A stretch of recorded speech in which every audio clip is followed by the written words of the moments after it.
എല്ലാവർക്കും സ്വാഗതം. ഞാൻ റൂത്ത് ജോൺസൺ. നമുക്ക് ഇംഗ്ലീഷ് പറഞ്ഞും എഴുതിയും പഠിക്കാം. നമുക്ക് ബാങ്കിലൊരു ആപ്ലിക്കേഷൻ കൊടുക്കണം, അല്ലെങ്കിൽ ഓഫീസിലേക്ക് ഒരു ലീവ് ലെറ്റർ എഴുതണം. അപ്പോൾ തൊട്ട് ടെൻഷനാണ്, ഇത് ഇംഗ്ലീഷിൽ എങ്ങനെ എഴുതും? ഒരു രക്ഷയില്ലെങ്കിൽ ഏതെങ്കിലും ഫ്രണ്ട്സിനെ കൊണ്ട് എഴുതിപ്പിക്കും. ഇത് നമുക്ക് തന്നെ എഴുതാൻ അറിയാമെങ്കിലോ എത്ര നല്ലതാ. എന്താ ഇവിടെ നമ്മുടെ പ്രശ്നമെന്നറിയാമോ? നമുക്ക് ഇംഗ്ലീഷിൽ എഴുതി പരിചയമില്ല. ഇന്നത്തെ ക്ലാസ്സിൽ നമ്മൾ തെറ്റില്ലാതെ ഇംഗ്ലീഷിൽ എഴുതി തുടങ്ങാൻ പഠിക്കും. അതുകൊണ്ട് മറ്റൊരു പ്രയോജനവും ഉണ്ടേ. പലപ്പോഴും നിങ്ങൾ ഇംഗ്ലീഷ് സ്പീക്കിംഗ് ക്ലാസ്സിൽ പറഞ്ഞു കേട്ട് കാണും, തിങ്ക് ഇൻ ഇംഗ്ലീഷ്, ഇംഗ്ലീഷിൽ ചിന്തിക്കൂ.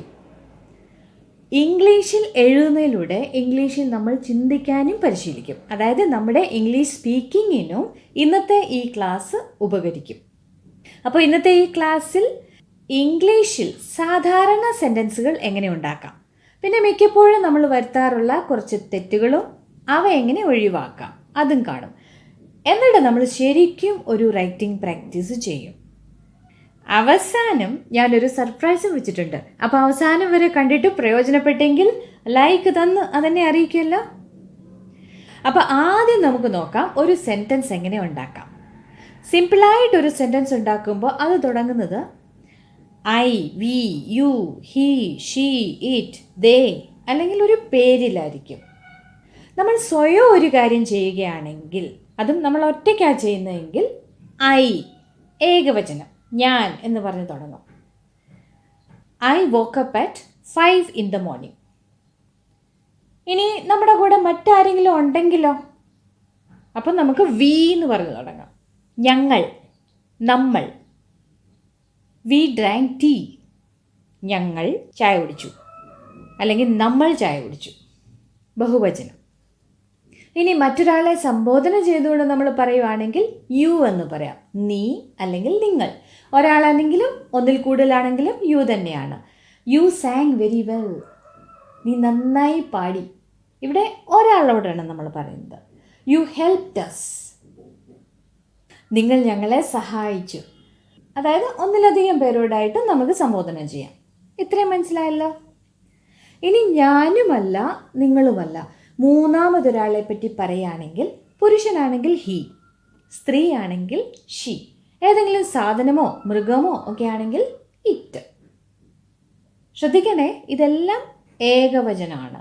He works in a bank, അയാൾ അല്ലെങ്കിൽ അദ്ദേഹം ബാങ്കിലാണ് ജോലി ചെയ്യുന്നത്. ഷീ കെയിം ബൈ ബസ്, അവൾ ബസ്സിലാണ് വന്നത് അല്ലെങ്കിൽ അവൾ ബസ്സിൽ വന്നു. It climbed on the tree, അത് മരത്തെ കയറി. കുരങ്ങോ പൂച്ചയോ എന്തെങ്കിലും ആയിരിക്കും. അപ്പം നമ്മളൊരു വ്യക്തിയുടെ പേര് ഉപയോഗിച്ച് സംസാരിക്കുകയാണെങ്കിലോ, Geetha took vaccine for covid, Geetha കോവിഡിനുള്ള വാക്സിൻ എടുത്തു. ഇനി ഞാനും നിങ്ങളും അല്ല, മൂന്നാമതൊരു ഗ്രൂപ്പാണ്, ഒന്നിലധികം പേരുണ്ട്. അപ്പോൾ ദേ എന്ന് പറയും. അതായത് പുരുഷന്മാരായാലും സ്ത്രീകളായാലും സാധനങ്ങളായാലും എല്ലാം ദേ ആണ്. ദേ റിപ്പയർഡ് ദ ഹൗസ്, അവർ വീട് റിപ്പയർ ചെയ്തു. അപ്പോൾ സെൻറ്റൻസ് സ്റ്റാർട്ട് ചെയ്യുന്ന വാക്ക് കിട്ടി. ഐ എന്നോ വി എന്നോ ദേ എന്നോ ഒക്കെ പറഞ്ഞ് തുടങ്ങാം. ഇനി എന്താ പറയേണ്ടത്? എന്നെ പറ്റിയാണെങ്കിൽ ഞാൻ എന്താ ചെയ്യുന്നത്, അല്ലെങ്കിൽ ഞാൻ എന്താ ചെയ്തത്, അല്ലെങ്കിൽ ഞാൻ എന്താ ചെയ്യാൻ പോകുന്നത് അത് പറയാം. ഞാൻ എന്താ ചെയ്തത് എന്ന് പറയാം. ഐ റെഡ്, ഞാൻ വായിച്ചു. എന്ത്? എ ബുക്ക്, ഒരു ബുക്ക്. അപ്പോൾ ഫുൾ സെൻറ്റൻസ് ആയിട്ട് എങ്ങനെ പറയാം? ഐ റെഡ് എ ബുക്ക്, ഞാൻ ഒരു ബുക്ക് വായിച്ചു. ഇവിടെ ശ്രദ്ധിച്ചോ, മലയാളവും ഇംഗ്ലീഷും തമ്മിലുള്ള സെൻറ്റൻസിൻ്റെ വ്യത്യാസം ഇതാണ്. മലയാളത്തിൽ ഞാൻ കഴിഞ്ഞിട്ട് ബുക്കാണ് വന്നത്, അതിന് ശേഷമാണ് വായിച്ചു. ഞാൻ ഒരു ബുക്ക് വായിച്ചു. ഇംഗ്ലീഷിലോ ഐ കഴിഞ്ഞിട്ടുടനെ റെഡാണ് വന്നത്, വായിച്ചു. പിന്നെയാണ് എ ബുക്ക് വന്നത്. I read A book.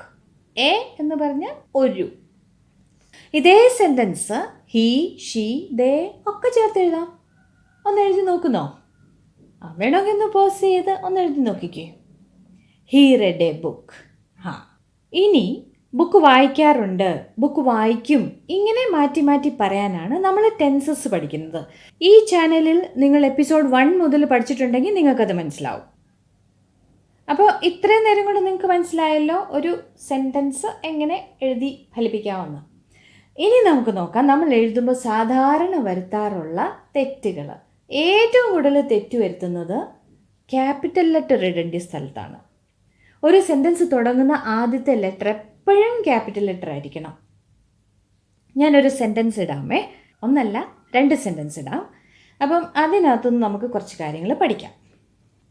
ദാ, on Sundays please bring your food container. ഞായറാഴ്ചകളിൽ ദയവായി നിങ്ങളുടെ ചോറ്റുപാത്രം കൊണ്ടുവരിക. അവർ staff will pack meal for you. ഞങ്ങളുടെ സ്റ്റാഫ് നിങ്ങൾക്ക് വേണ്ടി ഭക്ഷണം പാക്ക് ചെയ്ത് തരും. ഇവിടെ ആദ്യത്തെ ലെറ്റർ ഓ അല്ലേ, ഓൺ സൺഡേസിലെ ഓ. അപ്പോൾ അത് ക്യാപിറ്റലിൽ വന്നു. കണ്ടെയ്നർ കഴിഞ്ഞിട്ട് ഫുൾ സ്റ്റോപ്പ് വന്നു. അത് കഴിഞ്ഞിട്ട് ആർ സ്റ്റാഫ്, അപ്പം അവിടെയും ഓ അല്ലേ, അതും ക്യാപിറ്റൽ ലെറ്ററിൽ വന്നു. പക്ഷേ സൺഡേയുടെ എസ്സും ഇടയ്ക്കൂടെ ക്യാപിറ്റൽ ലെറ്ററിൽ വന്നല്ലോ. അതെന്താ? സൺഡേ ഒരു ദിവസത്തിൻ്റെ പേരാണ്. അപ്പം ഏതെങ്കിലും ഒരു പേര് അത് ഇടയ്ക്ക് വന്നാലും അതിൻ്റെയും ആദ്യത്തെ അക്ഷരം ക്യാപിറ്റൽ ലെറ്റർ ആയിരിക്കണം. ഇത് ഒത്തിരി പേർക്ക് മിസ്റ്റേക്ക് വരുന്ന കാര്യമാണ്. അപ്പം നിങ്ങൾ ഇംഗ്ലീഷ് എന്നോ മലയാളം എന്നോ ഒക്കെ എവിടെ എഴുതിയാലും ഇംഗ്ലീഷിൻ്റെ ഇ എപ്പോഴും ക്യാപിറ്റലായിരിക്കണം, മലയാളത്തിൻ്റെ എം എപ്പോഴും ക്യാപിറ്റലായിരിക്കണം. കാരണം അത് ഭാഷയുടെ പേരാണ്. അതുപോലെ ഞാൻ എന്ന് പറയാനായിട്ട് ഐ അല്ലേ യൂസ് ചെയ്യുന്നത്. അപ്പം ഐ സെൻറ്റൻസിൻ്റെ ഇടയ്ക്ക് വന്നാൽ പോലും ക്യാപിറ്റൽ ലെറ്ററിൽ എഴുതണം. ഇതൊക്കെ ചെറിയ ചെറിയ കാര്യങ്ങളാണ്, പക്ഷേ എപ്പോഴും ഓർക്കണം. പിന്നെ ഒരു കാര്യം റൈറ്റിങ്ങിൽ നമ്മൾ ഓർക്കേണ്ടത്, ഒഫീഷ്യലായിട്ടൊരു കാര്യം എഴുതുവാണെങ്കിൽ അവിടെ കോൺട്രാക്ഷൻ പാടില്ല. കോൺട്രാക്ഷൻ എന്താണെന്നറിയാമോ? നീട്ടി എഴുതുന്നത്, നമ്മൾ ചുരുക്കി എഴുതുന്നതിനാണ് കോൺട്രാക്ഷൻ എന്ന് പറയുന്നത്. നമ്മൾ സംസാരിക്കുമ്പോൾ പറയും ഐ ആം എ ഡോക്ടർ, പക്ഷേ എഴുതുമ്പോൾ ഐ ആം എ ഡോക്ടർ എന്ന് എഴുതണം.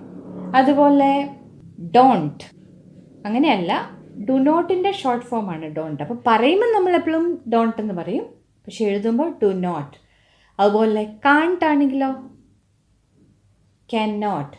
ഇവിടെ ഒരു കാര്യം ശ്രദ്ധിക്കണേ, ക്യാനിൻ്റെ നോട്ടിൻ്റെ ഇടയ്ക്ക് സ്പേസ് ഇല്ല, അതൊരൊറ്റ വാക്കാണ്. ആ ഒരൊറ്റ കാര്യം ശ്രദ്ധിക്കണം.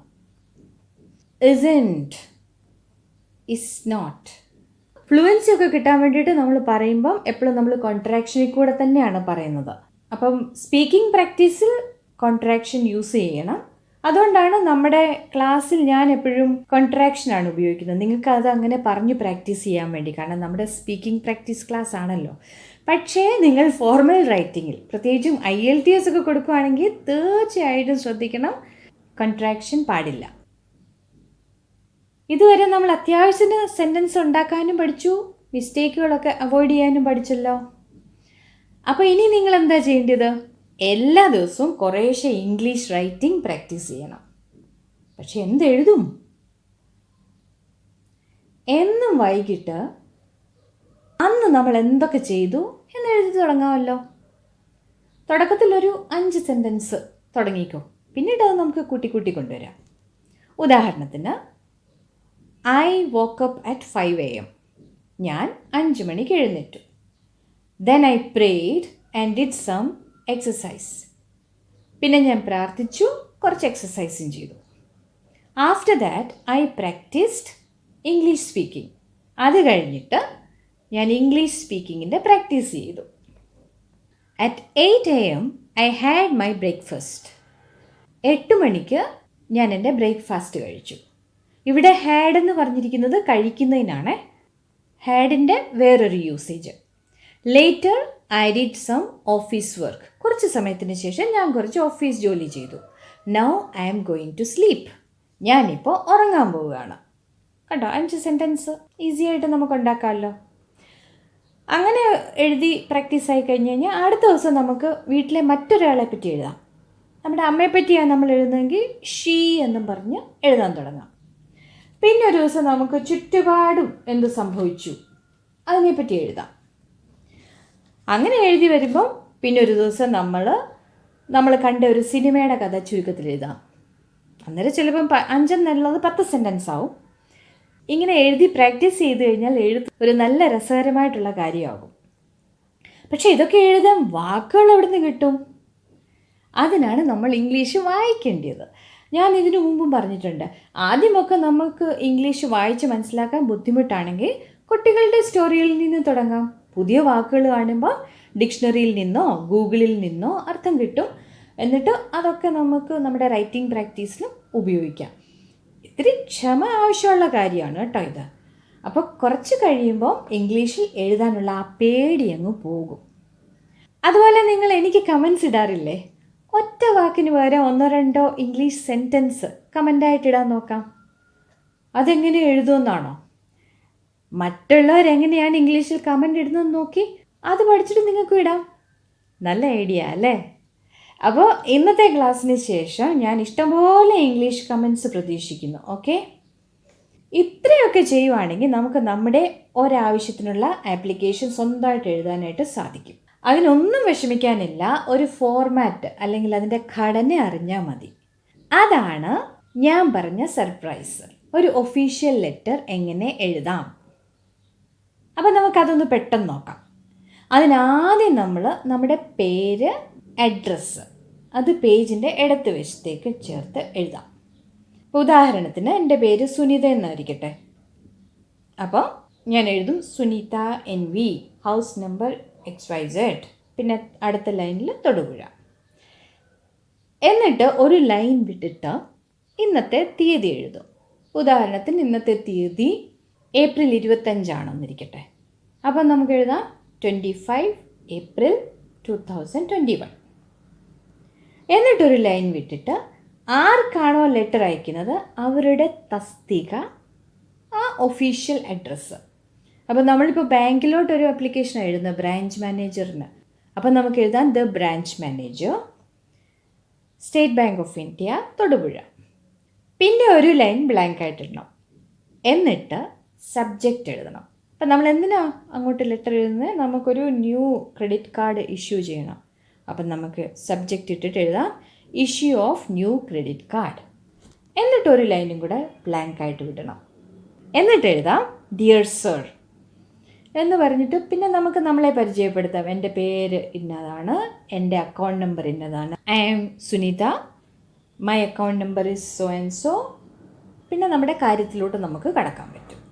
നമ്മുടെ കാര്യം, നമ്മുടെ ക്രെഡിറ്റ് കാർഡ് നഷ്ടപ്പെട്ടു പോയി, I lost my credit card last week എന്ന് പറഞ്ഞിട്ട് അതിനെ പറ്റിയുള്ള വിശദാംശങ്ങൾ എഴുതാം. അതെല്ലാം എഴുതി കഴിഞ്ഞിട്ട് അവസാനം നമുക്ക് പറയാം താങ്കിങ് യു, യുവേഴ്സ് സിൻസിയർലി. എന്നിട്ടൊരു ഒപ്പിടാം, അതിൻ്റെ താഴെ നമ്മുടെ പേരും എഴുതാം. ഇത്രയേ ഉള്ളൂ കാര്യം. ഇതൊരു സാധാരണക്കാരനായ നമ്മൾ അയക്കുന്ന ലെറ്ററാണ്. ഇനിയും പ്രൊഫഷണലായിട്ട് എഴുതണമെങ്കിൽ ലെറ്റർ ഫോർമാറ്റ് എന്നിട്ടാൽ ഗൂഗിളിൽ ഇഷ്ടം പോലെ മോഡൽസാണ് നിങ്ങൾക്ക് കിട്ടുന്നത്. നിങ്ങൾക്ക് കാഷ്വൽ ലീവിനൊരു ആപ്ലിക്കേഷൻ അയക്കണോ, കാഷ്വൽ ലീവ് ആപ്ലിക്കേഷൻ ഫോർമാറ്റ് എന്നിട്ടാൽ മതി. ഗൂഗിളിൽ ഇഷ്ടം പോലെ കിട്ടും നിങ്ങൾക്ക്. അപ്പോൾ ഇനി മുതൽ നിങ്ങളുടെ സ്വന്തം ആവശ്യത്തിനുള്ള ഇംഗ്ലീഷ് നിങ്ങൾ സ്വയം എഴുതുമല്ലോ. ഇതുപോലെ നല്ലൊരു ക്ലാസ്സുമായിട്ട് വീണ്ടും കാണാം. അതായത് അടുത്ത ട്യൂസ്ഡേ 6 മണിക്ക്. Thanks for watching this channel. See you again. Stay safe.